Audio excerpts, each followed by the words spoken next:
啊，保护眼睛啊，眼睛看手机看久了都酸涩干眼症了。有了，年纪大了60岁以上大概肾功能比较弱了，眼睛也容易那个流眼屎了、拉巴呆哥了、干涩了、酸痛了。然后又有时间、有钱、有闲，又喜欢看手机，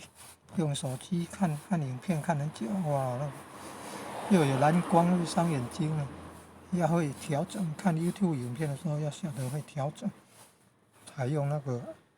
选用那个夜间模式，比较不会有蓝光伤眼睛。还要注重肾脏保护，不要有钱有闲了，就想放纵欲望了，伤肾脏了，肾功能弱眼睛容易干眼症了、酸涩了、疲劳了，有的严重了还会白内障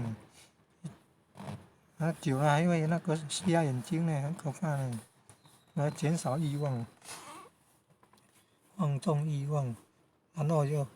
在比较高温很热的地方工作，或者大太阳下工作，眼睛干燥了快干眼了，然后久了容易白内障呢，要小心哦，要懂得这个养生之道。然后做眼球运动，闭着眼睛向左14圈转动，然后闭着眼睛向右旋转14圈，然后来做眨眼眨眼运动，眨眼几秒钟，然后睁开眼睛，像那八段锦的转圈啊，传拳怒目，争气力啊，怒目睁眼睛，争气力呢，就说眼球要做运动呢，比较不会退化。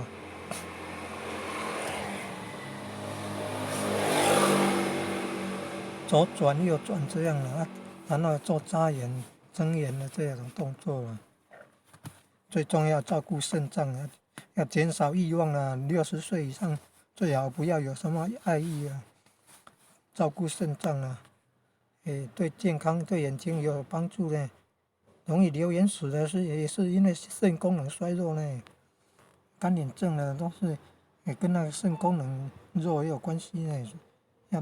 晓得保养有的喝那个什么枸杞汤、枸杞汤啊，枸杞啊，枸杞汤。老男人有的肾功能弱要吃莲子呢，吃莲子照顾肾功能。